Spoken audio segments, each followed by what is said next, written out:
Transportation meeting. Thank you. Please begin. Yeah, David's taking the lead. Okay, thank you very much. This is the efficient transportation link stat discussion that we're very pleased to have some time with you to talk about this. As is the case with most of these topics, but definitely on transportation, this is a very significant part of what Public Works and planning work on, which is why you see us in front of you today. We have, just to be clear, we have handouts of the presentation in process of being recopied with some last minute changes, so we'll get that to you as we get going. So you will be having those soon. I'm not sure exactly what time of day that will come through, but I'm assuming he will be coming in the door soon with those. So with that, what we want to do is we want to kind of walk you through what this presentation will include. And what you see on the screen today is roughly how we've broken this out. So what I will do is I'm going to operate as, there's Hugh. Why don't we hand those out to the. Go for it. Thank you. Awesome. Thank you, sir. I'll act as your MC for today and kind of transition from one topic MC to the Carey. other. That's right. I've never been called that before. You can put these on You have a new this one and that one too. And what I'll also be doing is I'll be providing kind of an overview of the transportation topic from a long-range transportation plan perspective, which is the starting point of what we work from and with as far as these are concerned. And then also, what we'll have at that point, we'll go to goal 1, which is to provide, maintain, and support safe, convenient, durable, and efficient transportation infrastructure, and that will be Mickey's presentation. We'll talk a lot about a lot of different pieces and parts of the work that Public Works in the city are doing related to that. Goal 2, which is encourage alternate forms of transportation, will be my topic. I will walk you through that information. And then we'll go to Mike as the third goal, which is provide accessible, reliable, convenient, and safe public transit on that side. And then I'll provide a conclusion. Certainly have time for questions as we move along, so that please don't be shy on that. We want to make sure that you have your questions answered and we address the topics that need to be addressed. So with that, any immediate questions before we jump right into this? I do. Thank you. This other report that we have, it has a lot of 2016 dates in it, so is that, even though, was it just reprinted or has information been added to it? This is the, what Cindy is referring to, so this is the efficient transportation data that is a part of the material that we're talking about here. A lot of times, 2016 is often the most recent data that we have, and I can speak specifically to the items that planning is responsible for. A lot of it is from the U.S. Census. Okay. And that's usually about a year delay. So I can't speak to every single piece of data, but that's typical. So don't feel like you're all that far behind if you don't see 2017 on there. Thank you. Yep. Okay, with that, I'll move forward. So we'll talk about initially our efficient transportation goals and kind of what this is really starts from and is related to as we talk about our topics for transportation is the LRTP, the Long Range Transportation Plan. And all of you recently, within the last year or so, acted on the new version of this LRTP. And that really is our policy document. It gives us direction on kind of the priorities that we went through a public process and a community input process to determine what those priorities are. And a big part of this is really the funding priorities, because as we have been talking about for many years now, and it becomes even more pertinent as we get into the actual budgets discussion, is we have limited funding. We don't have all the funding in the world. This plan is no longer a wish list or what we would do if we had all the funding we wanted. It is about we have X amount of dollars and we cannot spend more than what we have, which is smart planning. But it also identifies the needs that aren't being addressed. So this gets into level of effort for rehabilitation and maintenance where we would want to be versus where we are at. Same thing with capital projects. You know, there is a very long list of capital projects identified in the plan that were considered, but we can only do a certain number of those due to the amount of funding that truly is available. So this is really the starting point of the discussion on transportation, and it gives us the cues as we move into the budget process of kind of how we lay out what projects get funded, which ones do not, when they get funded, as well as the amount of money we put towards significant programs such as operations and maintenance of our streets. So that process was a community process. We did have a lot of input from the community. We had open houses. We obviously had hearings in front of the Planning Commission and yourselves, as well as the county commissioners. It's a city-county plan. And that really did, again, establish, and in some cases reestablish, the vision of our transportation system. But within that, what we wanted to make sure we're hitting on again and reviewing at this point is, this is a combined plan. We're focused on transportation, but it's based on our land use plan, the 2040 comprehensive plan, so that they're tied together. And that's one thing that we do very well here in Lincoln and Lancaster County compared to other municipalities and metropolitan areas, is that the information is the same, so that we're not trying to plan for something over here when we don't have the consistent information on the local comprehensive plan and the land use over time. So we make better decisions because of that. Doesn't mean that we're perfect in our decision making, but at the same time, we aren't really fighting against ourselves and competing suburbs like is the case in many other areas. Part of that process was, to a degree, kind of a budgeting process for the LRTP. We literally did a bucket process, both online as well as live in a public meeting. And that's what you see here on the picture on the screen. We gave individuals $100 as representative of that's the budget that you have to work with, and how would you divvy up that $100? What are your priorities? And really what we heard from people, the first thing we heard was, this is really hard, I want more money. And that we didn't give them that option, because that's not reality either. But then what we also heard is that we want to maintain, the majority of what we heard was, we want to maintain as best as we can what we have. It makes sense. You know, we don't want to get too far out ahead of ourselves and let our existing streets really fall into disrepair. And because part of what we also know is that it's much more expensive to totally rebuild the street than to maintain it as we move along over time. And we also heard that we wanted a balanced approach. We don't want to have all of our money going towards edge growth projects, but we also don't want all of our money going towards just maintenance. We wanted some type of balance between those competing needs and the competing dollars. So that's how the plan was put together, with those main directions in mind. Again, hearing from the process that we took to inform us to do those things.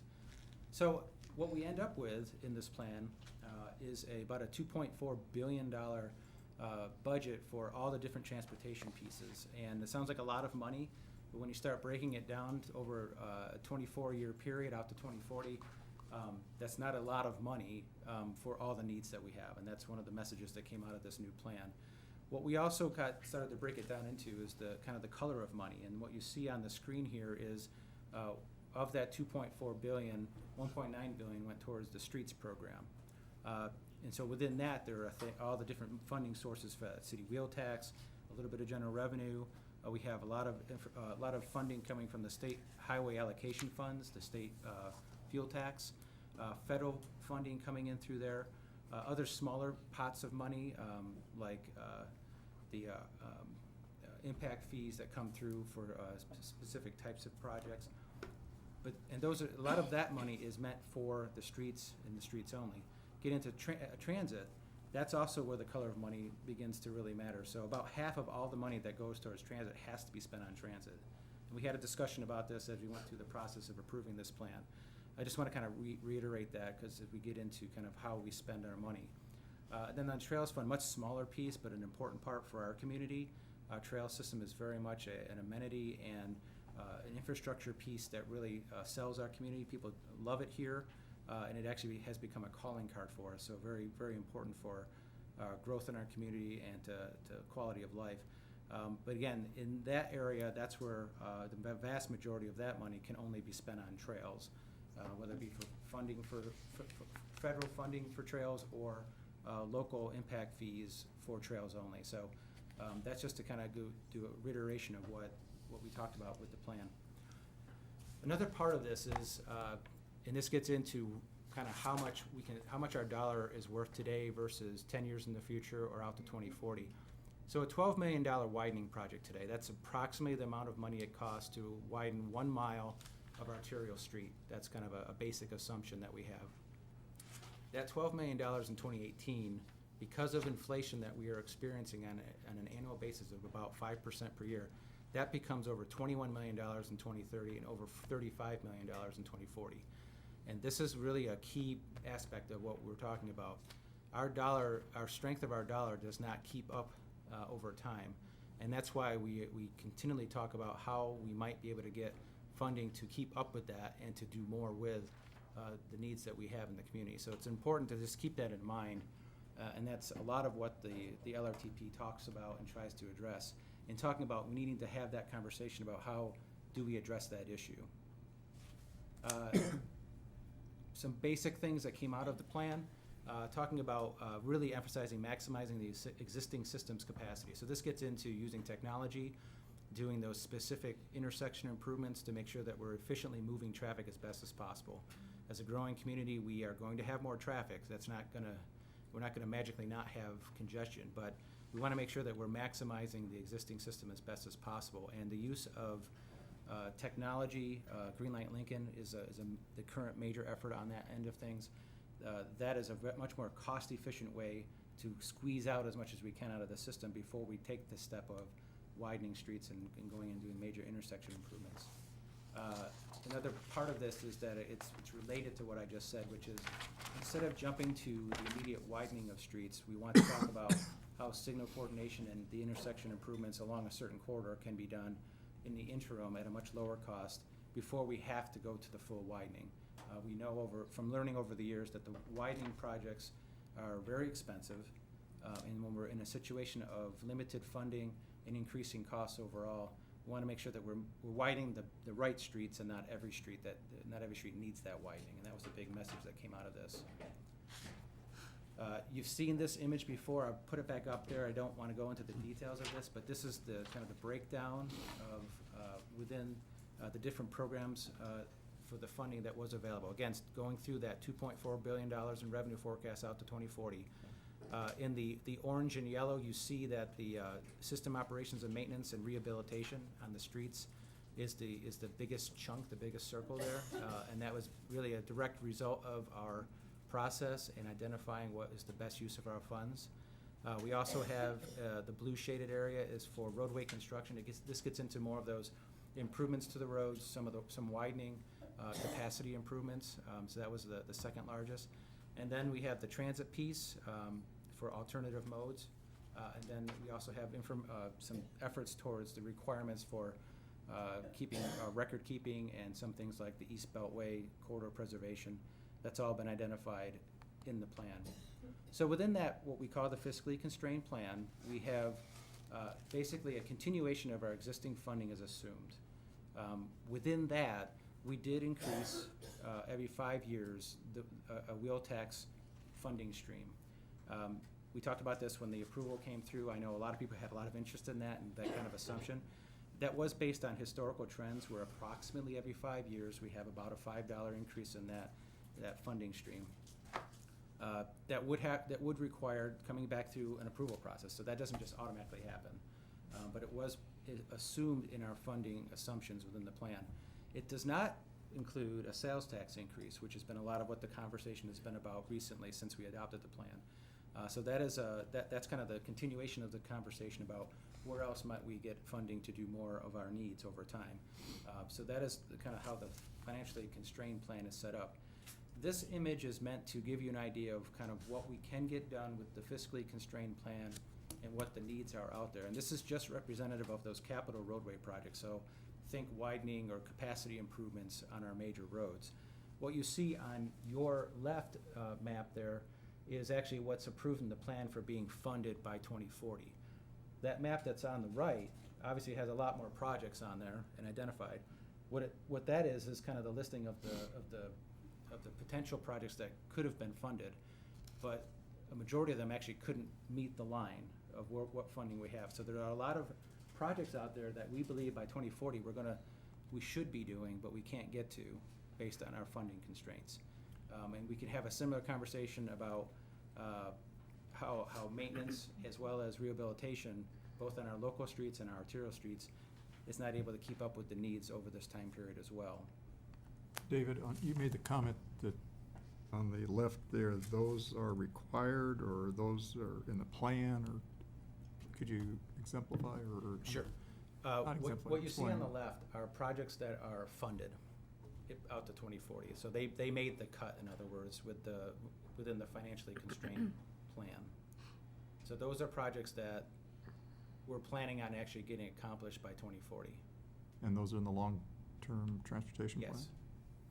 But that's a plan, it doesn't necessarily mean it's granted.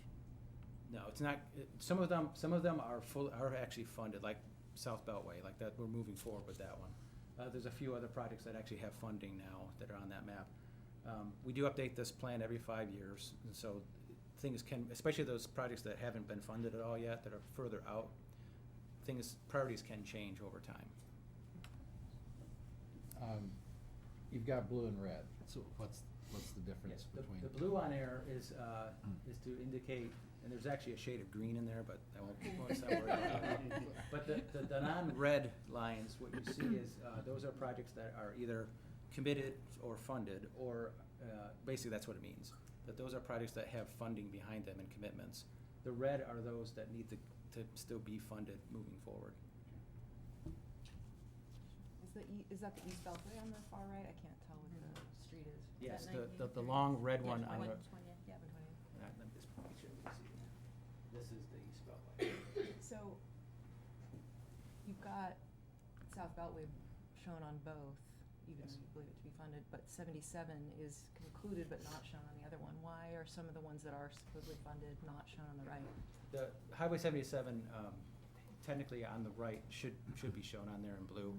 That is a committed project from the state's perspective, and really what that means is that the interchanges that are going to be done on Highway 77 to make it a full freeway from I-80 down to the South Beltway, those are committed per the state. So it should be there. So just to highlight what kind of big things that are not funded to its full extent under the fiscally constrained plan are, what we just saw, there are quite a few needed capital roadway projects that we can't get to by 2040.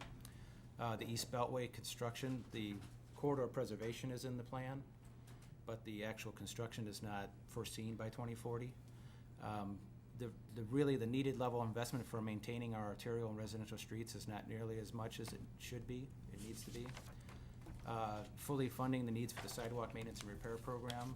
We have a improved level effort there, but that we're not quite to where we should be as per our expectations, our own expectations. And also on the transit side, we don't have the further implementation, future phases of the newly approved transit development plan. We can't get to that, those phases based on the existing level of funding that we have. So very significant things. And what this does is, and this is one of the measures that we actually track.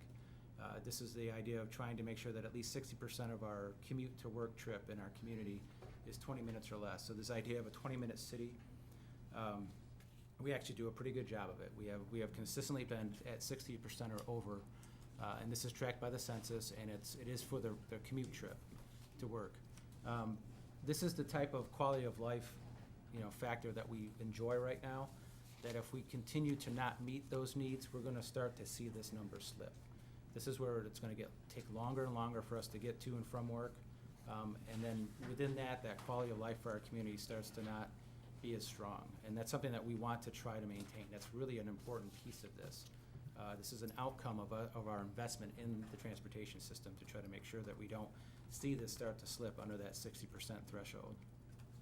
Dave, since we live and work in all parts of the city, are you saying then the 20 minutes is regardless, you can live in any spot of the city and you can work in any spot of the city, you want to make it 20 minutes or fewer 60% of the time across the city? Yeah, we can't say that if you live in Air Park, for example, and then if you wanted to try to get down to Moore Middle School, let's say you're a teacher there, we can't guarantee that is only 20 minutes.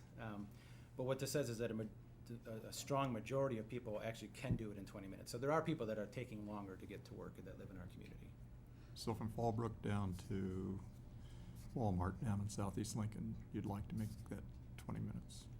Or we just understand that maybe that's in the 40% that can't do it? I think you're starting to go into the area that you can't quite do that. Right now, it's not too much longer than that, but that you're probably beyond that 20-minute threshold. It says reporting, so this was a survey or a focus group or? This is a American Community Survey, which is part of the U.S. Census. But this is. People responding to that Right. American Community Survey said 60% of them said they can do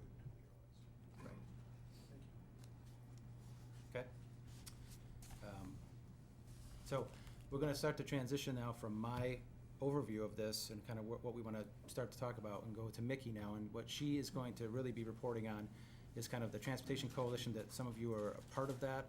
And I know that all of you have received information about that and have been thinking about it. So what we wanna make sure is that step is a direct outgrowth of the finding in this LRTP that we adopted a year ago, which was we need to continue discussion about what we do to find more funding to get more of our needs met.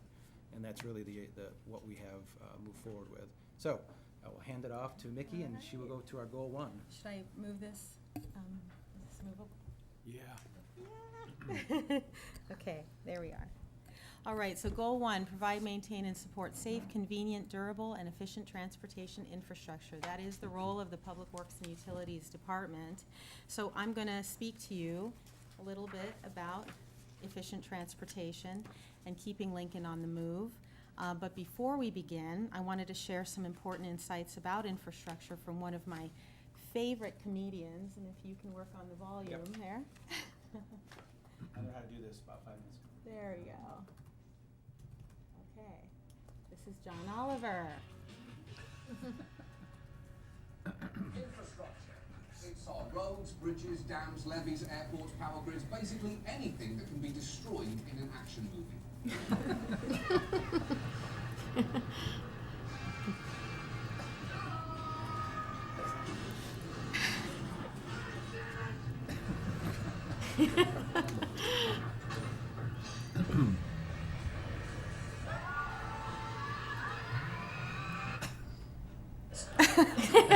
Alien species judged humanity by our most popular movies. They think we were furious with asphalt all the time. The problem is, though, when our infrastructure is not being destroyed by robots and or saved by Bruce Willis, we tend to find it a bit boring. As you know, infrastructure is not a sexy or a glamorous topic. As much as I'd like to think otherwise, infrastructure is not sexy. Infrastructure is not very sexy. Yes, infrastructure like those men we just heard from. Not sexy. To be fair, that may just be because Hollywood promotes unrealistic standards of infrastructure beauty. That's not what a real road looks like. Real roads have curves. So most people think infrastructure is boring. I think it's boring, but is it? All right, well, that was a little fun for today, but to sum it up. Fun you're having, by the way. Yes, that's right. To sum it up, infrastructure is really fun to build. It's really cool to blow up, but maintenance is actually rather boring to people. And the good news is I'm going to spend 50 minutes talking to you about maintenance today. So the fact that our citizens through the long-range transportation process actually selected maintenance, general maintenance, as their highest priority in the LRTP is really pretty significant. As the agency charged in delivering transportation services to the community, we really took notice of that maintenance charge. And we asked ourselves with this new vision in place, how do we turn that into action? You know, the LRTP is really a promise to the community about what it is we plan to deliver. And after public input and engagement, it was really important for us to assess how are we going to deliver on that promise. So what we needed was a transportation strategy. And Mayor invited 27 of our best and brightest, representing a broad cross-section of Lincoln residents, business owners, community, and industry leaders to form a citizens' transportation coalition and to help devise a plan to actually implement the charge of the LRTP. And this was their charge. 1, what are Lincoln's current system needs? Go ahead and identify that. What level of service do citizens expect? 3, what investments are needed to improve quality of life in Lincoln? What will those investments cost? And finally, the toughest question, what are the best ways to fund current and expanding system needs? So this was a great process, and fortunately, we had both Councilman Eskridge and Councilwoman Lamb join us on this coalition. We had a great press conference and kickoff meeting.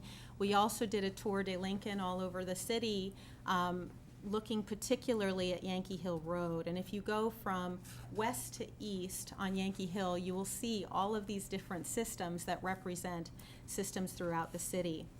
From 4-lane improved roadway with sidewalks, trails, and access management, to a segment of 2-lane rural road with no improved sidewalks for pedestrians or trails or even stormwater infrastructure. So it was really illuminating.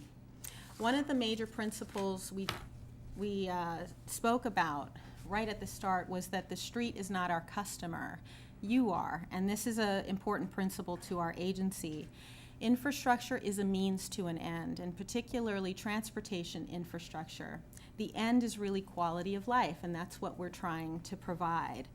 For people, it's about that destination and the importance of getting home, getting to work, getting to school, access to health care, getting people where they need to go safely, efficiently, and reliably. And so we asked the coalition, what is important to you as far as transportation? What do you value about transportation infrastructure? And this is where the consensus was. They want a safe and reliable system that is ready to grow. And this was important. It almost resembled a balance of both taking care of what we own and also thriving as a city and continuing to grow as a city. The second principle that we discussed was that transportation infrastructure is not just a street, it's a total service, and it consists of not just concrete and asphalt curb to curb, but it's an entire service that's being provided to people. We don't just build transportation infrastructure for its own sake. It's built to serve people in many ways. So you'll see traffic and pedestrian signals, signs and pavement markings, medians, lanes and landscapes, drainage systems and maintenance, adjacent sidewalks and trails, transit stops and buses, on-street bike facilities, even winter operations and incident command and emergency response are part of that global and holistic service. So let's talk a little bit about system composition. We have 2,600 lane miles of road. That's the distance from Lincoln to the equator. Most of our streets consist of residential, 63%, 37% are arterial streets. And then with respect to age of our system, you can see that most of our streets are over 20 years old, over 62%. So we really do have an aging system that we have to take care of. Some common system definitions and costs. We have this lexicon associated with our system. First is system preservation. That's really street maintenance, repairing what we already have and own, what already exists. 2,600 lane miles to maintain, bridge and pavement repair, and can include resurfacing. The typical cost to repair or resurface a street is $600,000 per lane mile. So it's very expensive to take care of. Optimization, 450 traffic signals. Optimization includes intersection upgrades and adding turn lanes to make our system more efficient. It can include complete street amenities like bike, sidewalk, and bus improvements where appropriate, and then any signal system enhancements like Green Light Lincoln, and a typical cost is about $300,000 per signalized intersection upgrades. That's in every direction. And then finally, how do we support growth? We have the system growth definition. That's new streets, adding new capacity where we're growing, and a typical cost is $12 million per mile of new four-lane arterial. So once we got through that brief introduction into transportation infrastructure, we talked about funding. And as you know, the local sources of revenue that we have in the city is property tax, sales tax, OC tax, wheel tax, and impact fees. But transportation revenues specifically that come from, it's sort of the smorgasbord of revenue, federal, state, and local funding, and even private sector funding contributed by impact fees. But we have general fund at 7.9%. We have wheel tax at 31.9%. State highway allocation of 42%, impact fees at 7.1%, federal funds at 8.9%, and then this other grant category including safety funds, constitutes about 2.2%. That's revenue in. And then revenue out, these are our transportation investments that we make. About 28% goes to operations and maintenance. Major roadways get about 36%. Bridge rehab, 14%. Green light Lincoln is 6%. Safety is 5%. Residential rehab is 5%. And that's an important figure for today because we're going to talk a lot about the condition of our residential streets and how they need a little bit more support. And then required asset record keeping. We are the we hold all of the infrastructure assets and record keeping for the entire city. That's where it lives, and that's about 4%. Sidewalks and repairs is 2%.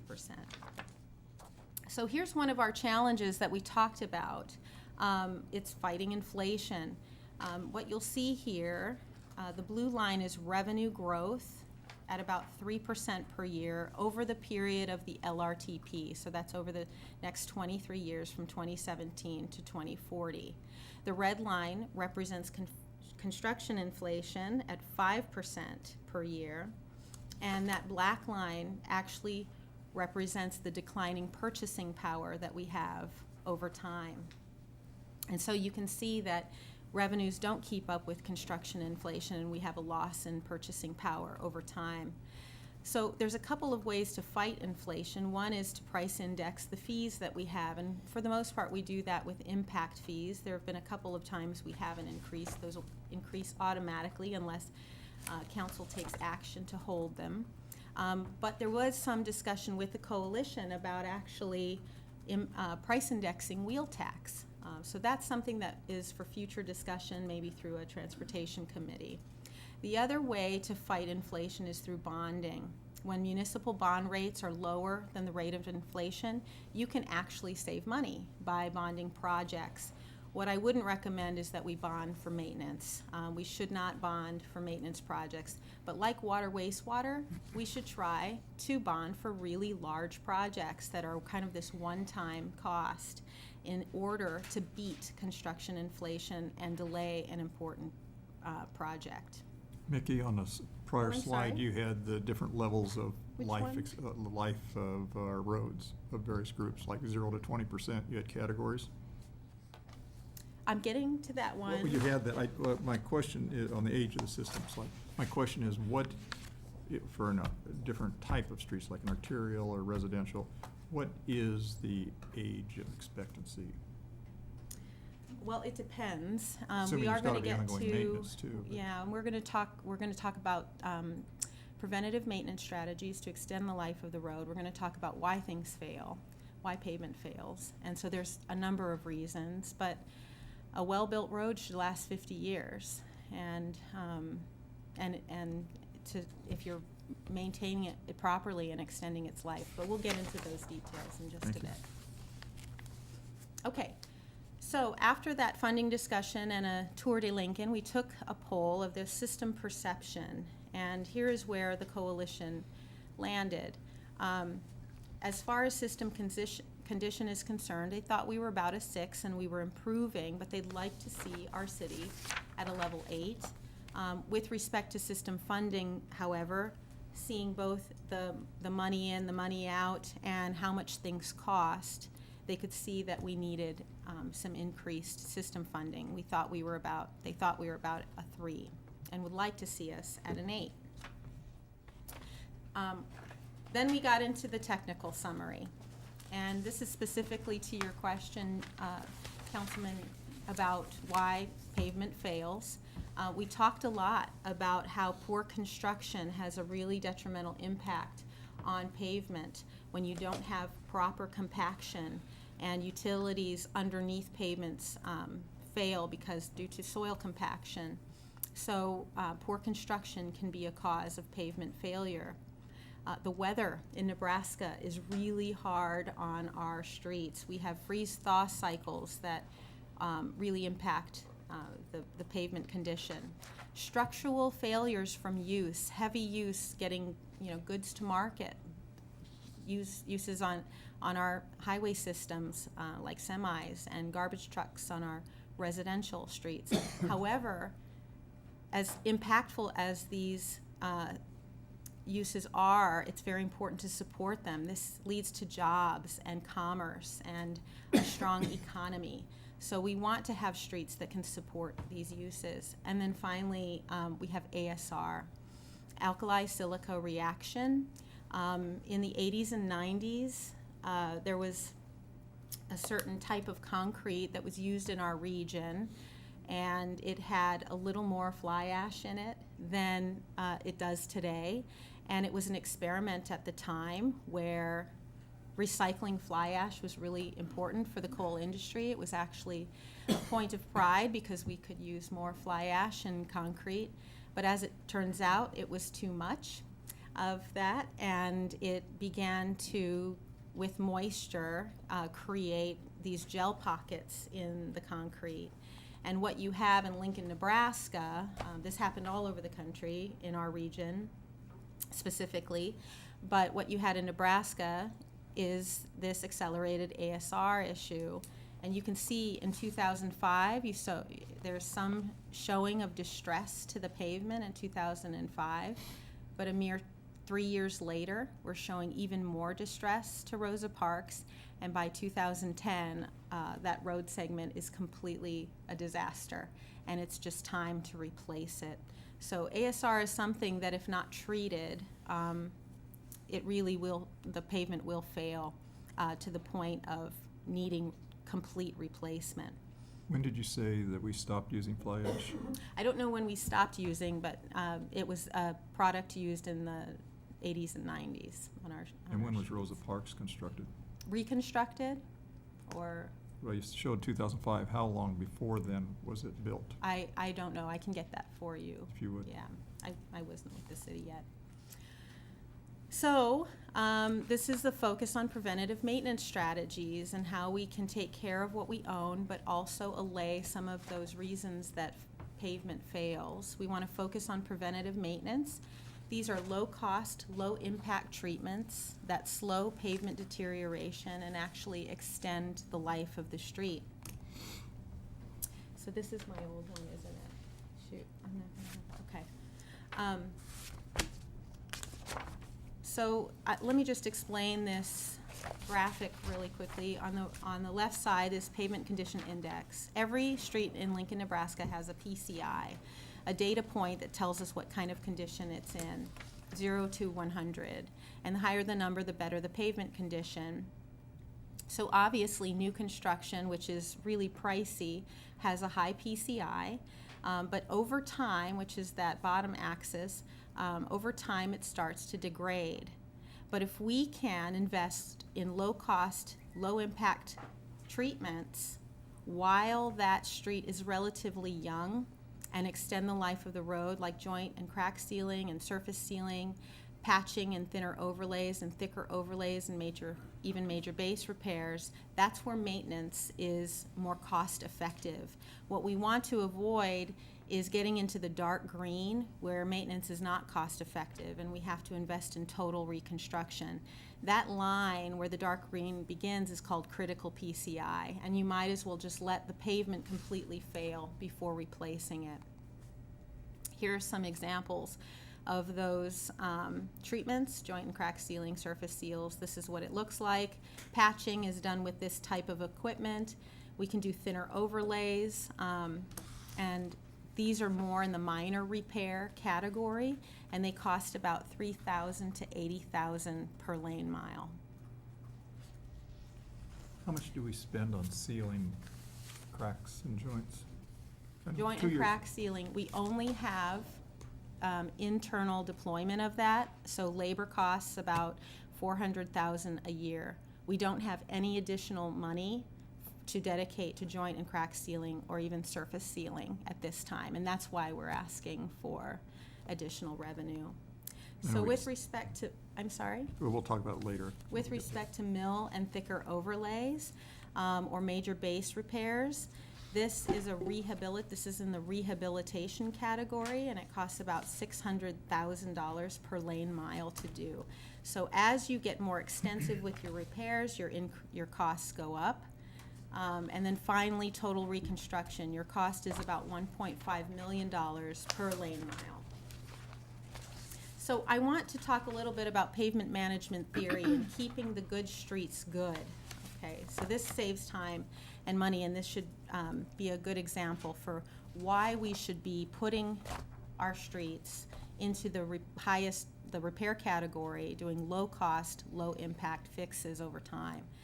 So the blue line is our maintenance curve, and as long as we continue to invest in these small fixes in the blue area, that'll cost us about $3,000 to $80,000 per fix. So if you let your street go without maintenance, it'll cost about $1.5 million to fix. So let's say we invest $80,000 at each point of these maintenance. That's $240,000 as far as extending the life of the road versus a $1.5 million investment.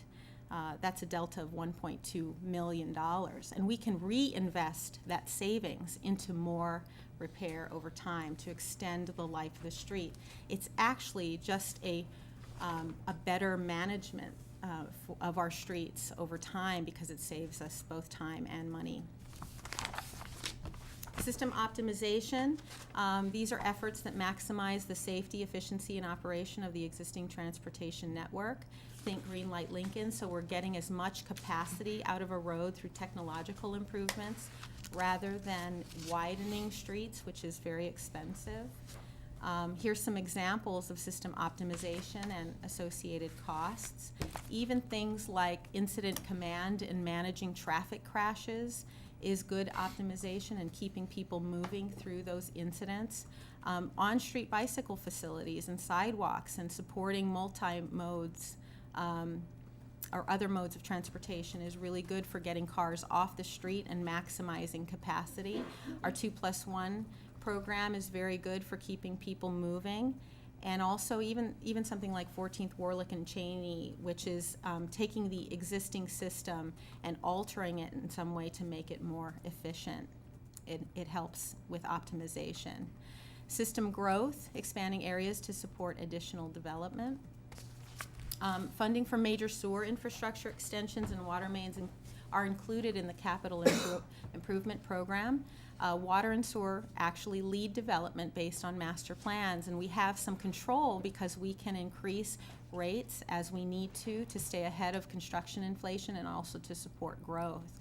Transportation is a little different. It's reactive to development. There is no transportation master plan, even though we have a long-range transportation plan that we put together with the comp plan. So you have a 6-year CIP for transportation, and then you have a 20-year comp plan, an LRTP, but the stuff in the middle is what a transportation master plan would do. So there was a lot of discussion about, with the coalition, about embarking on a transportation master plan. And then finally, we talked about system performance.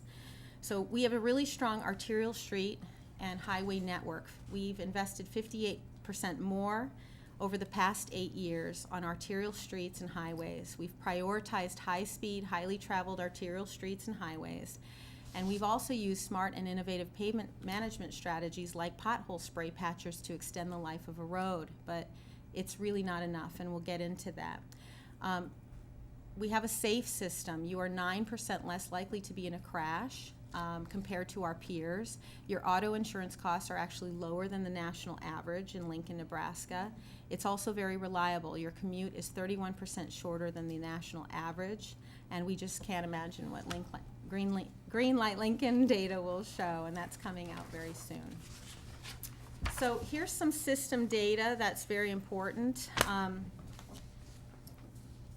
So because of the increase in wheel tax from 2010 to 2016, we have invested in 90 miles of improved arterials, 10.3 miles of added arterial capacity, 632 blocks of residential rehab, and 70 miles of repaired sidewalk. And in 2017, we improved an additional 10.3 miles of arterial, added 2.6 miles of arterial street capacity, and treated 424 blocks of residential. So you can see where we're investing that 58% over the arterial street system, and it's really paying off. In the data, in the pavement condition data, This is a complicated pie chart, so I'll just try to explain it really quickly. 2015 data is on the left and 2017 data is on the right. And the green category is our repair category. That is where treatments are low cost and low impact. And what I mean by low impact is that we can be in and out of the system within a day. Unlike big reconstruction projects, think 16th Street from A to F, where we had to not only take out all of the access to reconstruct that street and disrupt those citizens who live on that street, but we also changed the direction of 17th Street and had to do a makeshift roundabout at the end of that street. So the impact and the footprint of that project was quite wide. But with repair categories, not only are they low cost, but they're also quick hitting.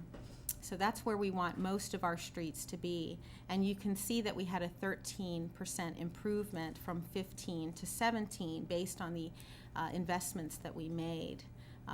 The yellow category is the rehabilitation category. We want to shrink that number and get those streets into the green category. We want to shrink even further the reconstruction category, where most of the expensive fixes are. So, Would you again define repair? well, I'd have to go back to the slide where we talked about those repair strategies like crack sealing, joint sealing, slurry seals. So anything between $3,000 and $80,000. But you're So only spending $400,000 rehabilitation. for seal joining or sealing. Well, that's with labor and staff. That's internal because of labor. So if we were to contract and had additional dollars to contract for those kinds of repairs, then we could get more. But if that's 75% and you're only spending $400,000, it just doesn't compute. Okay, I'm not following you. Could Well, you be said more repair clear? is sealing joints and cracks. And you said earlier, you Mhm. confirm you only spend $400,000 a year for internal labor. Mhm.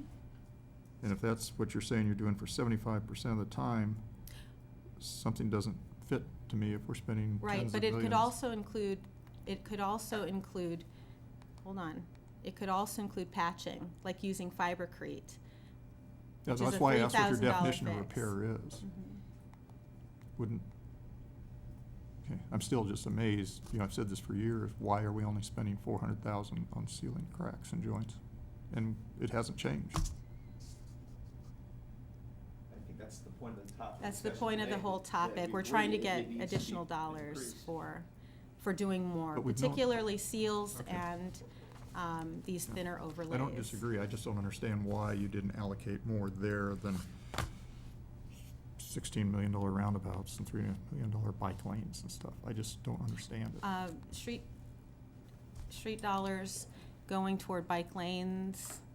Are you talking about the N Street Bikeway? Well, I mean, there's just so many, I mean, 400,000 is just so little compared to everything else, and I don't understand it. Well, I've been the asking point for of the years. presentation is that we need additional revenue to invest in those areas of maintenance, which is the charge of the LRTP But from why our wasn't it citizens prioritized that and way the years ago? coalition.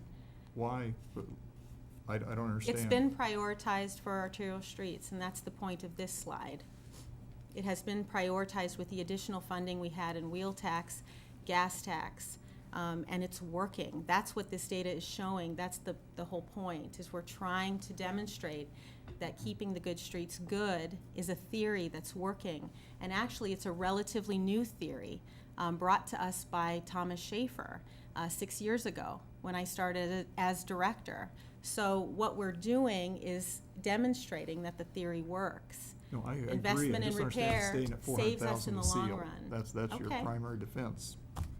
So, I'm not trying to make a defense, I'm just trying to fix our streets.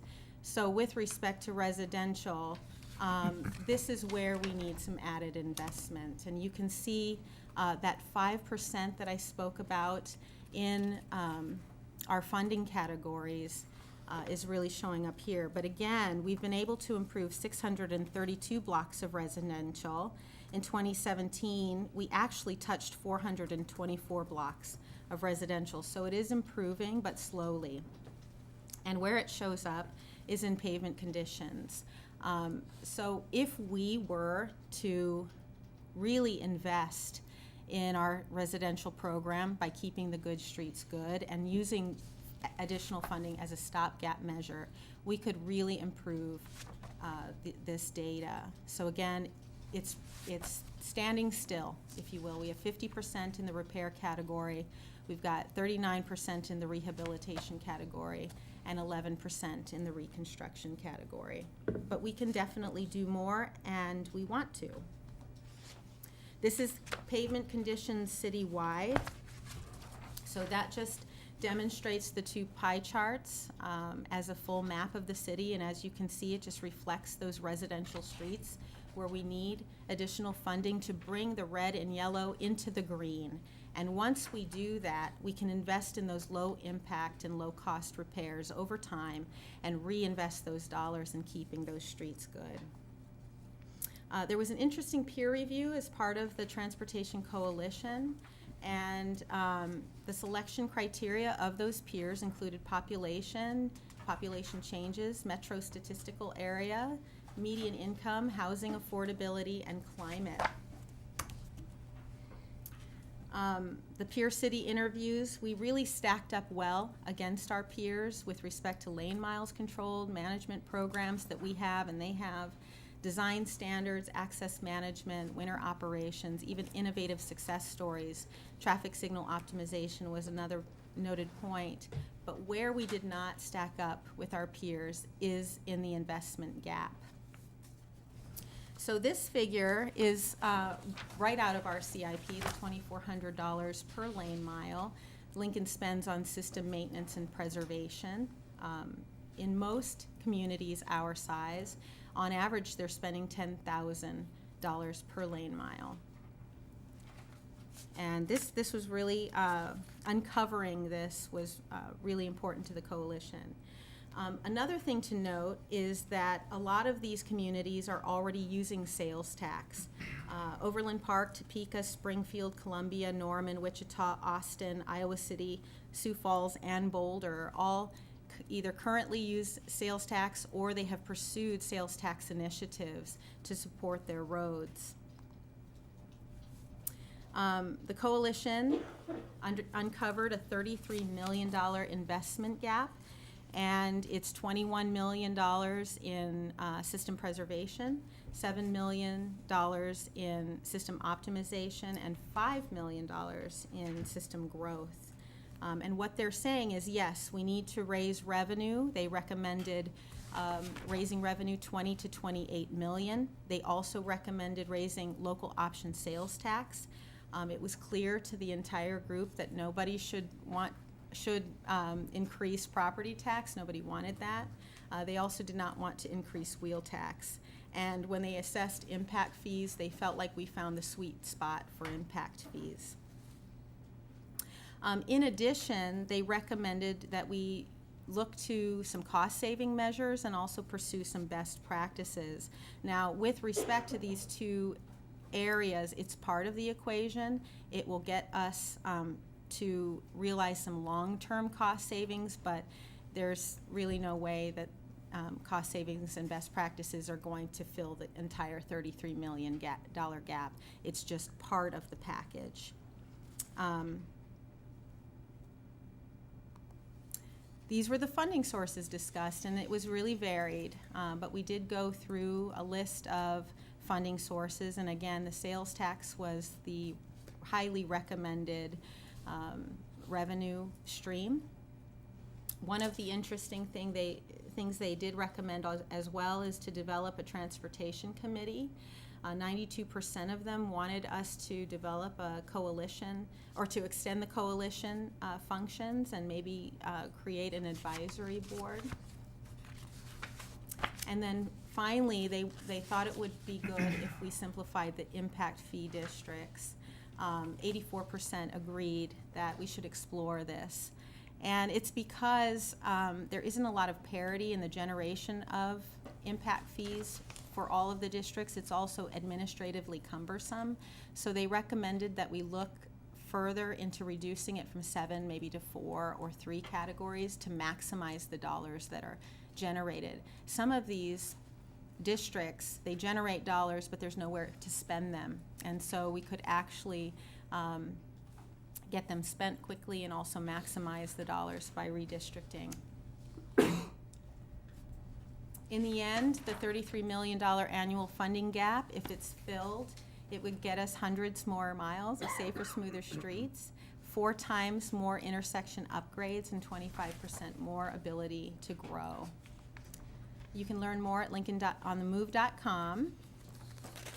And as far as budget recommendations, these are the 3 budget recommendations I am making to Mayor coming up. I would like to, and we have already begun implementing all 24 coalition recommendations. A lot of those, 9 out of the 24, represent some really long-term cost savings, and if we pursue them now, we could generate some savings long in the future because our infrastructure will endure longer. I also recommend that we pursue fund reform, simplifying the impact fee system and perhaps the wheel tax ordinance. We should take a hard look at that. This would streamline funding, provide flexibility, cut some red tape, and focus dollars on essential needs and functions.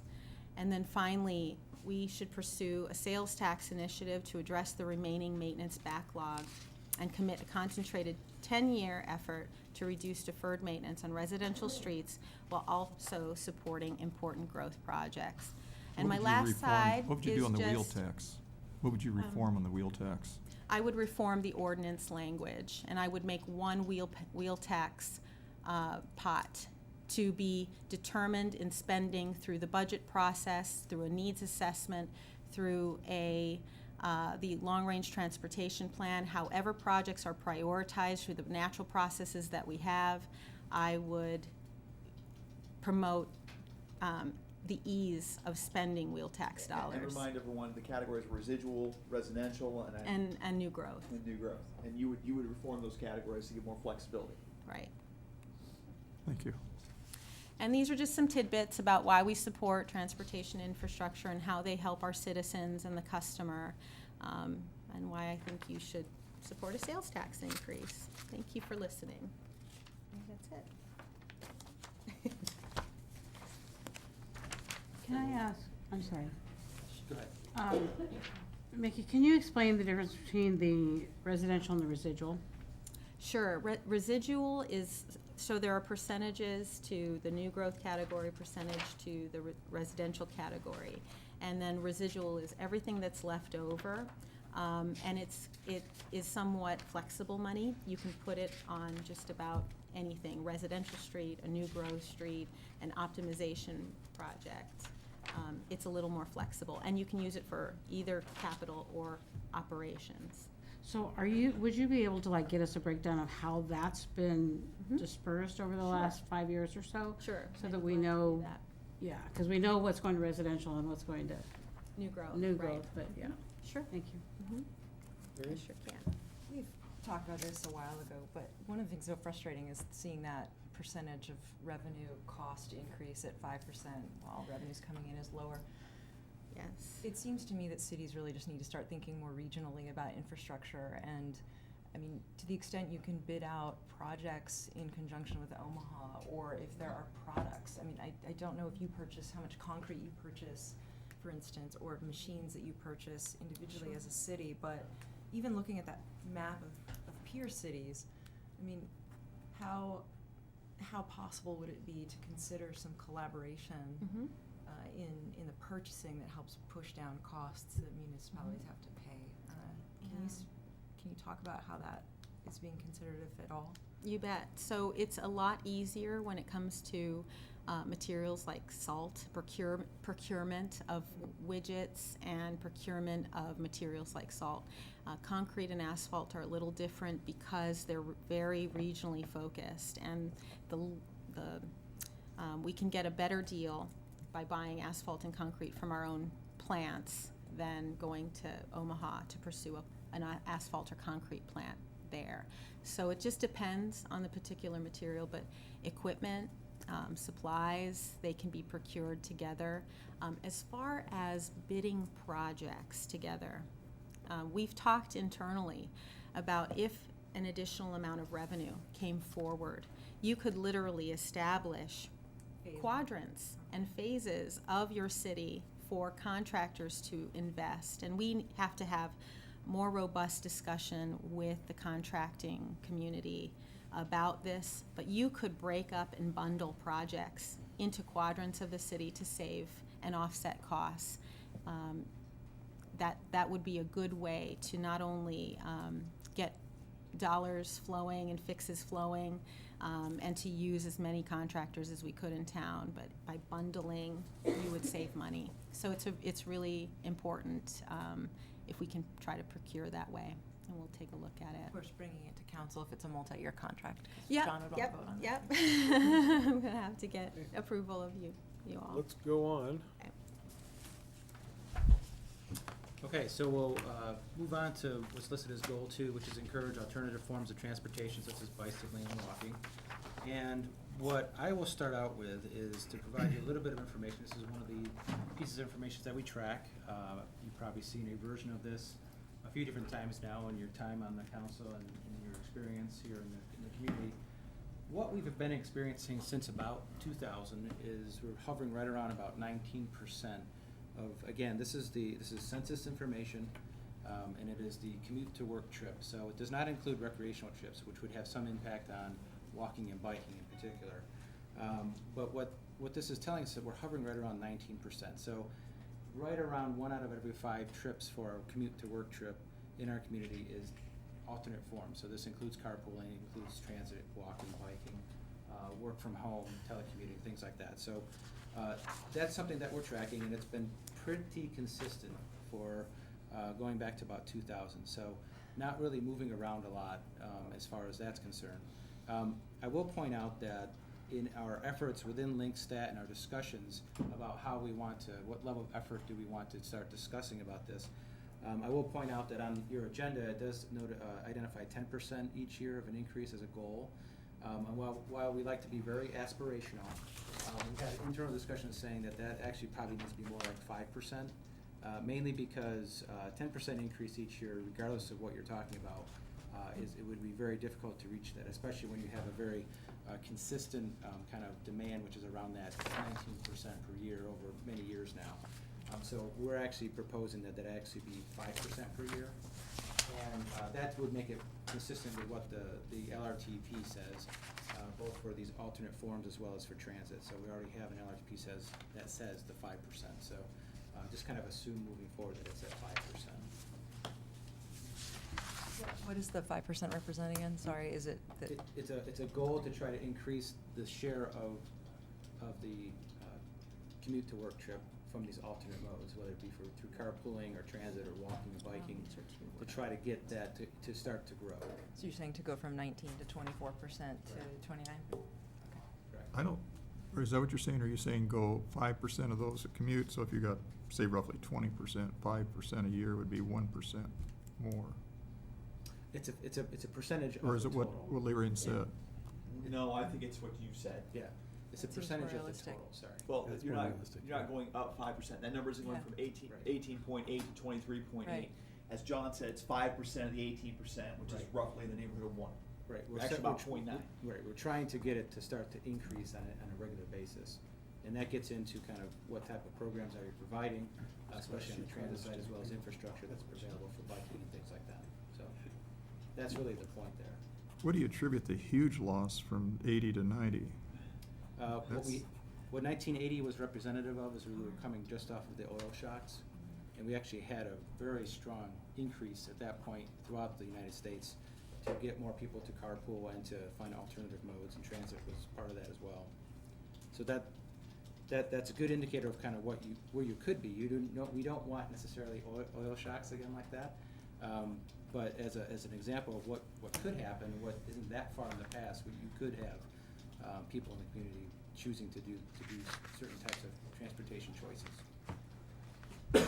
Can I just ask, I'm sorry, so I know we had a lot of people carpooling back then, but for when we're looking actually at alternative forms of travel, when we actually look at today's figures, we're not including people who carpool. This does include carpooling. It does, and so how do we gather those figures? That is actually, again, this is from the American Community Survey or the 10-year decennial census. There's actual questions that ask that. Oh, okay, so it's not necessarily indicative of what Lincoln is seeing. It actually is, it is indicative. It's a representative subset of those that are answering the question. It's a critical mass of people answering questions annually from Lincoln in answering that question. Thank you. Yep. I think only a planner could have answered that. Right, So. glad I asked you. Right, there you go, yeah. Okay. Another piece of information that we'll provide here is, again, this is a map that represents the plan that was established through the new LRTP. And this is the trails plan. So really what we're seeing here is that we have a certain amount of funding that's been identified as available out to the year 2040 and identifies kind of how much do trails cost. Trails are also seeing, trail projects I should say, seeing an increase in cost over time, not quite as high as the roadway projects, but still an increase. And so what we're seeing here is that we can get to about 55 miles of new trail throughout the entire community. And that's what's represented on this map, is this is the plan that's been put in place, and we're striving to reach the goal of getting all those projects done. And as what you can also see on this map is that the dashed gray lines that are kind of mostly on the outside of the community, those are planned trail alignments and corridors, but we can't get all those done. We don't have the funding to do all those projects.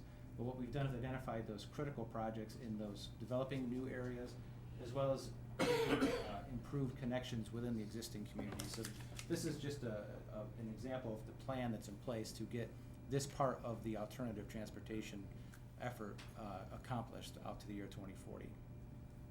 And what do you estimate that would cost to do 55 miles?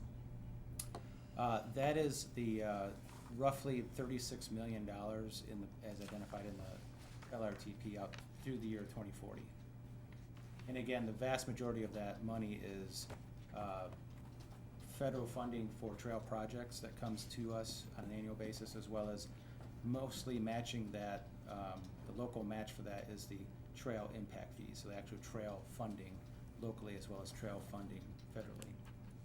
And David, you said to 2040, that 36 million, so it's about $1.5 million a year? Yes. Okay, thank you.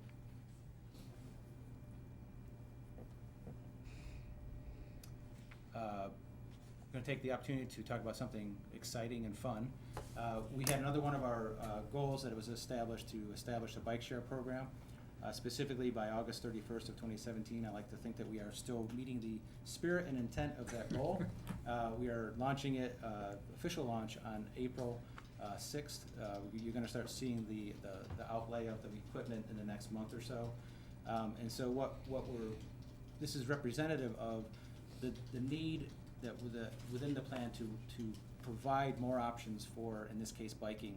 And what this does is it's another layer of trying to make it an easier choice for people to bike, especially in the downtown area. That's really the focus of this program. There'll be 100 bicycles and 19 stations, a few more than what we initially thought. This is some of the imagery that you're going to start to see when these stations get put up. We have some rules of the system and rules of the road that will be put up on placards. There's a map of the downtown area, also including East Campus and Innovation Campus with some stations, and the locations of the stations. So you're going to start to see this actually get put out there. And another final big chunk that we want to talk about here is an important part of this effort is the sidewalk program. As we all know, the city is responsible for the repair and rehabilitation program and maintenance program for sidewalks. Currently, we're at about a level of effort of about $1.5 million per year. We are currently working on a budget goal of getting that to $3 million a year.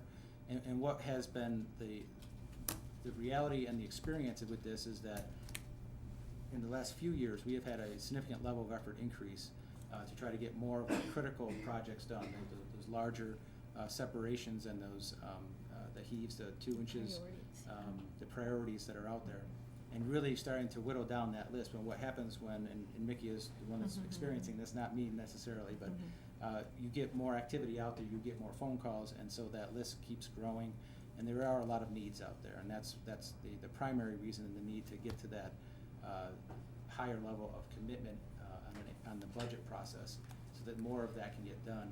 And within that context of trying this alternative mode level of effort is that the sidewalk system is another piece of infrastructure that's important so that people feel that it's convenient and safe to be out there, to be walking and using the sidewalk system throughout our neighborhoods, throughout the community. And that is how this fits into the discussion about the transportation system. Where's the primary source of those 1.5 million currently? So 500 is about internal, it's operation, it's in the O&M budget, and then 1 million in the CIP. And then we propose to request 3 million in general fund for sidewalk fixes. That's what we're proposing. It has not been approved at this time. So you would, Total. so you would change the current funding of the 500 internal and the CIP? We have we'll 3 million general. continue, it'll still all add up, but we will continue to staff our sidewalk repair crew because they do they fix a lot of curb ramps and priority repairs for the disabled. Have you considered going to just one sidewalk, one side of the street to help on this? Well, most of the sidewalks we have in our existing system are on both sides of the street. So we're talking about fixing the existing network. And when we grow, as we grow, planning department has a rule for putting in new sidewalk in residential areas.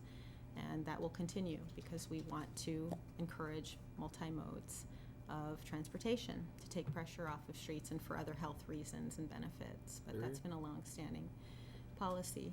And the 1 million in the CIP, that's through COPS funding, isn't it? So No, Is no, it- it's actually, today it's state allocation, but we will, So that's is it, Sorry? we get like Build Nebraska money? it's gas tax revenue. Gas tax revenue.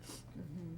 So is COPS funding already expired for Yes, sidewalks? we have fully spent every penny of the 4 million in COPS money was spent in 15 and done by 16. No renewal for No sidewalks? renewal.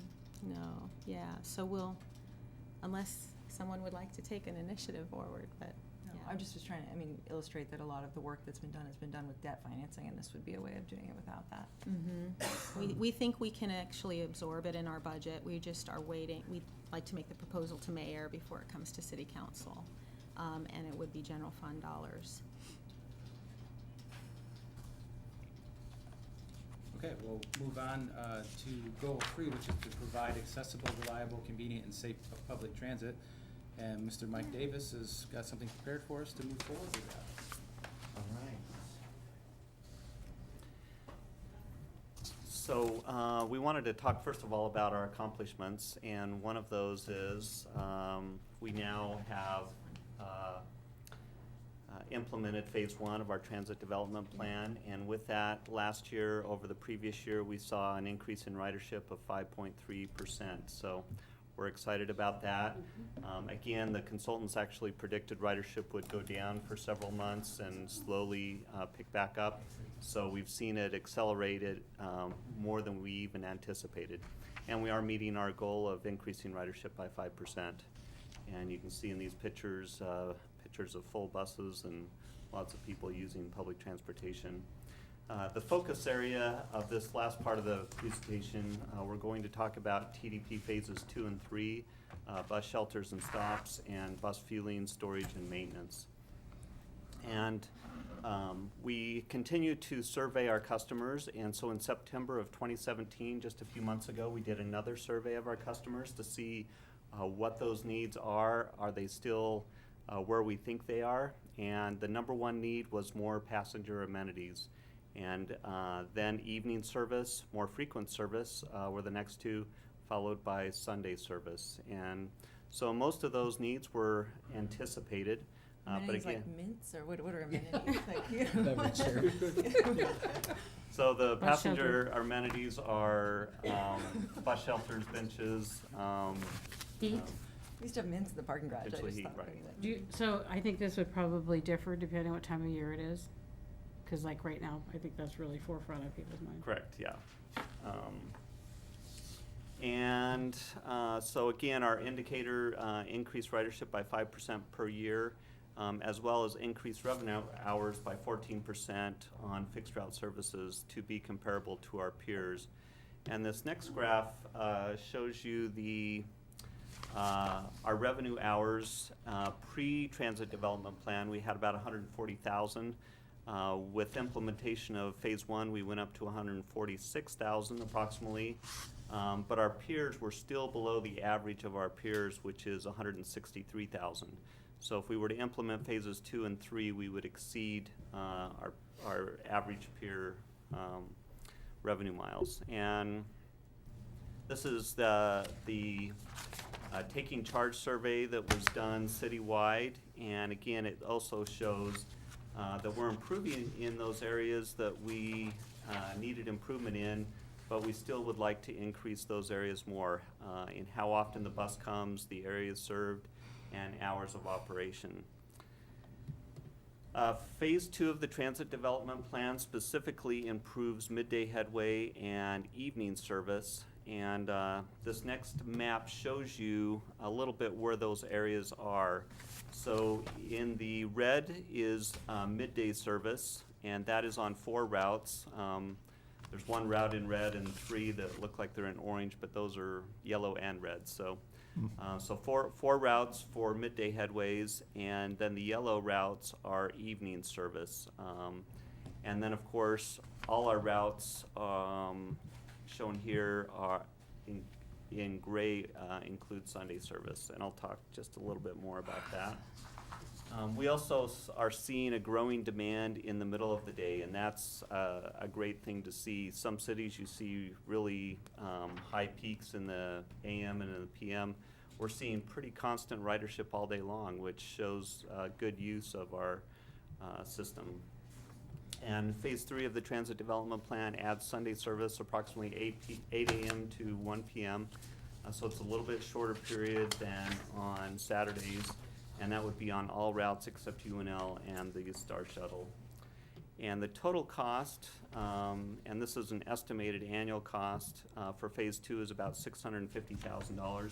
Phase 3 is about $500,000, and between both those phases, about 19 FTEs, for a total estimated cost of $1.15 million. And with these improvements, no additional vehicles are needed because, again, we're adding service in the middle of the day, in the evening, and on Sundays, and doesn't require additional vehicles. Will it require additional personnel? But it does require additional personnel, right? And so our bus shelters and stops is the next area of focus. We have 49 bus shelters and 34 benches on our bus routes today. We have about 800 bus stop signs. So just a small fraction of the bus stops that we have out there have those bus stop amenities. Our standard for installing benches and shelters is with benches we install them with stops of 15 or more daily boardings, and with shelters at stops with 25 or more daily boardings. And those standards are in our transit development plan. We also, with the transit development plan, we had some shelters that were out on routes that were no longer on a route with the change. So about 12 shelters and 14 benches have been relocated and or removed as part of the TDP route changes. So our service standards call for installation now of 19 benches and 20 shelters, and another 20 benches will likely meet the standard in the near future. So right now, to meet our standard, we have a total need of 39 benches and 20 shelters. And this map shows you that those improvements are spaced throughout the system. And the total budget for these improvements are $268,200 to purchase and install new benches and shelters. And Federal Transit Administration actually requires us to spend 1% of our federal apportionment on transit amenities. So we do have an allocation for that, but it's not enough to meet this growing need. And our next link stat indicator shown here is convert 85% of the Star Tran fleet to compressed natural gas by 2025. And I want to talk a little bit about our existing facility. It was built back in the 1930s, and it's difficult to secure, has a limited ability to expand for future needs. We have inadequate maintenance bays, fuel wash facilities, part storage, and an inefficient on-site flow of traffic. We also have underground oil cleanup that has been taking place for many years. And the Haymarket in the South Haymarket is expanding and growing as well. So with all these factors, we have completed a feasibility study. It was done in 2017 to determine the best location to relocate StarTran.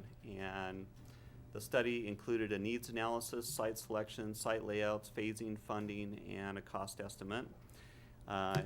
You're not expected to read this chart. Thank you.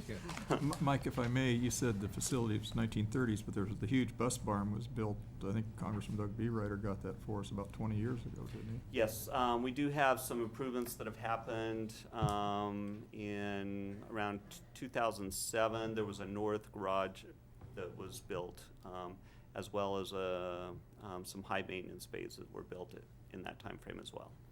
Okay, Yeah. so I just want to point out it's not all 1930s. Yes, that's correct.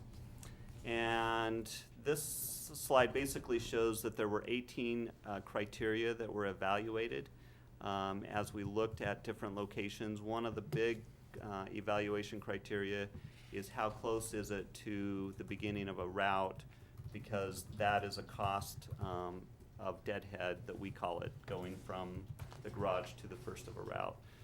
And through this process, we started out with over 20 sites. They were narrowed down. These were the 4 finalist sites, with 3301 West O Street being the #1 location. And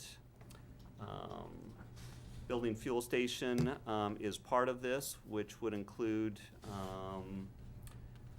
biogas from the wastewater treatment facility. So at the wastewater treatment facility, they pump the gas into the pipeline, and we were able to pull it out at this new facility. Again, taking advantage of non-fossil fuel. And we will also have electric charging as well. So here's a brief picture of potential site designs for these locations. The first site design is site #1 at West O Street. This rose to the top for many reasons.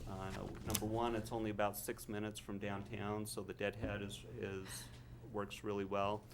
Additionally, it has enough room to have a potential public fueling station, and it's ideally located being close to I-80 and Highway 77 as well. And another advantage to this site is it is not in a floodplain, or the majority of the property is not in a floodplain. This site #2 is located out at the wastewater treatment plant Innovation Campus area. Part of it would be on land that the city owns, but there is part of that land that we do not own today. Again, it's much of this land is in a floodplain and has some other difficulties with development as well. And when it was determined that the gas is going to go straight into the pipeline, this one fell basically to our site #2. Site #3 is 545 West O Street, and what we liked about this site, it was very close to downtown. Again, one of the negatives is the cost of developing that site, part of it again being in a floodplain. And then site #4, let's see, Yeah, it's been sitting for idle for a while. we missed. Anyway, site #4 is on Sun Valley Boulevard, even though this slide is the wrong slide for that. It's the Sure. same slide as the first one, yeah. Yeah, so apologize for that. I just thought you were saving money in design. See if you're waiting. So what we've accomplished to date, we have, as I mentioned earlier, completed the feasibility study. The land appraisal for site #1 is also in progress, as well as environmental work for site number 1, both of phase 1 and phase 2 is in progress. And we have continued to partnership with the city wastewater system as well as Lincoln Electric System. Challenges, we... Who owns the land right now? They're on Westo. What was that? Would we have to buy the land there at 3145 Westo? What was the... Site 1. Yes. We don't own it. We do not own it. Okay, that's correct. The challenges, complete funding for CNG. We also have 2 grants that are in process with the Federal Transit Administration and Nebraska Environmental Trust. And then overall funding for the facility. Our steps include purchase of the land, build a fueling station, and then number 3, complete phase 1. To complete phase 1, the budget estimate is $32.8 million, 19.7 of that federal, and 13.1 of that state and local match. And I think that covers. I have a question. I don't bring this up to cause consternation on your part, but do we have a service animal policy for StarTran? And I ask this because I heard reports of the pony that was brought on to a StarTran bus last year. Yes, we do have a service animal policy. Does it exclude ponies now? Have we revised? What is a service pony, really? Yes. Well, the person claimed it was a service pony.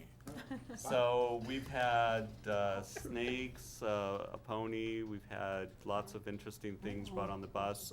The drivers are only allowed to ask certain questions, and one of the questions they can ask is, what is the function of this animal that you're bringing on board?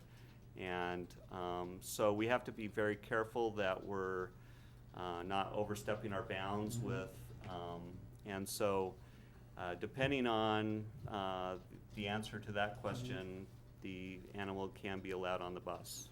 So, you know, I'm asking this question because you know that pony caused a lot of consternation for other riders, for the driver, and the problem we have is we don't have a statewide or certainly even a national policy on certifying service animals. And so maybe we, at the risk of being exclusionary, maybe we need to limit the size of service animals allowed on public transportation. I mean, we're gonna take llamas, we're gonna take sheep, we're gonna, you know. Alpacas. Alpaca, yeah, sure, you know. So, They're and I very ask about soothing. this because They got one I've sit next to a received snake. complaints from riders and 2 drivers. We can certainly look into that. Again, this is overseen by the American with Disabilities Act, and so they've given us certain rules that we're allowed to fall within. I can check in to see if we're allowed to limit the overall size. I just don't know if we are able to, so, Okay. good question though. Does the city own any of the properties that are considered for the 4 sites? No, the only site would be site number 2, where the city owns part of that property next to the wastewater treatment facility. Okay. Yes. Phase 3 does Sunday service, Mhm. and you have suggested 8 a.m. to 1 p.m. Most mall stores might open at noon or something. Why would you have those hours? I have an idea, Just to go but. to church, just to go to church. Certainly, the hours can be adjusted. Typically, they start later than our normal hours. Weekdays, we're starting 5 a.m., Saturdays around 7 a.m. So again, it's just condensing those hours to start a little bit later and end earlier, allow people to go do some shopping on Sundays or to church or to other activities, yeah. It's essentially 5 hours of service, no matter where you put it. Correct, yeah. And that can move around for sure. Mike, what's it Okay, cost to go 1 mile for a bus with the driver, the equipment, the maintenance, and so forth?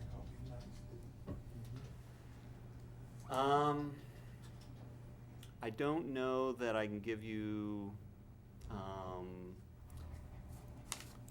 1 mile without running some additional numbers. I can probably, 1 hour of service is probably an easier one, maybe $50 to $60 an hour is kind of an easier number That's to what we put out pay, that's the there. driver's cost right there. Right, right. So that's not the cost of maintenance of the bus and, Drivers aren't paid $50 an hour. No, well, when you add If they in, are, I no, when want you that add in job. the medical insurance of 25,000 a year and so forth, yeah. Well, why don't you try to come up with Yeah. a figure, on either mile or the hour? Meanwhile, Lyrian has a question. Well, thank you for your And- presentation. Go ahead. Your It's gonna cost presentation is us great. I appreciate the efforts at fuel efficiency and getting community input on these decisions. I really don't envy your position because the future of transportation is so dynamic, and we've had the federal grant that we went after, the $50 million grant that looked at kind of revolutionizing our transit system. How do you, what I'd be interested in maybe in future discussions as we move forward in the budget is how do you actually try to decide what to invest in from a capital perspective when we might be moving to some new purchases of autonomous vehicles if this pilot program works out, or if there's a more on-demand service type provision that's incorporated into our transit system. And we're investing in the trolleys and the shuttles, and you can see a real useful application of those kinds of vehicles in the future. But at a certain point, how do you decide what's worth spending money on when things are moving quickly and changing? This even something like a new facility to house all these vehicles. What's a time frame that you expect to have that many vehicles, I'd love some Yes. insight into how you're thinking about those things. So our feasibility study went out to the year 2050, and Okay. basically they looked at our growth in the past and based it on what our potential growth is in the future. And one of the great things about public transportation is it is flexible. When you have fixed rail, it's a little bit less flexible, so you can move things around. Again, bus stop amenities, you want to be kind of careful where those get put. You have to lay down cement and other improvements. So there is some investment there. With purchase of buses, you want to, again, be very careful with what type of buses you're purchasing because they're going to be around for about 15 years. And it's really hard because in 15 years, what are buses going to be running on? Are they going to be fuel cell? Or are they going to be other technologies? But what we try and do is just look at the full life cycle cost of a bus and see what technology is the best investment today, taking into consideration environmental considerations and other things. So when it comes to autonomous vehicles, it is a little bit challenging to see how that's going to change our dynamics. I think we're going to see a huge investment in the technology side of things, and we're already seeing more demand for smartphone apps and things of that nature, so continuing to concentrate some of our efforts there. But I do think we have a lot of flexibility going forward. Yeah, I would like to remark too on autonomous and what we're seeing in the technology today, because there are some limitations with the speed in which they can go. The shuttles that we're looking at currently max out at 25 miles per hour. So they're really perfect for a downtown application or even a residential application that augments our larger service. And as we grow as a community, it could really help to offset the cost of growth because you can focus them in areas that are smaller and lower speed. So, And yeah. I think, as you know, we'll be talking about that topic with our downtown master plan. That's just now, the process is just getting underway, but that topic of technology and change in the transportation world is going to be a major point of emphasis in our next update of our LRTP and our comprehensive plan. It's something that is not only on our radar, but we expect to get into that. So that'll be something that's in not too distant future. Great question. So, kudos on increasing ridership. I'm really, really happy, and I think that I have seen a lot more reliability in the scheduling and stuff like that, so I appreciate that very much. I have been paying attention to what, you know, like what the buses look like as far as ridership during the day, and I think that we're not, although schedules are changing somewhat, we're not that different than a number of cities. We have peak hours and we have non-peak hours, and so my observation has been midday is not really the peak time, and so I'm trying to figure out the kind of, what the justification is for increasing, or what is it, improving midday headways, which is, of course, shortening the time between buses.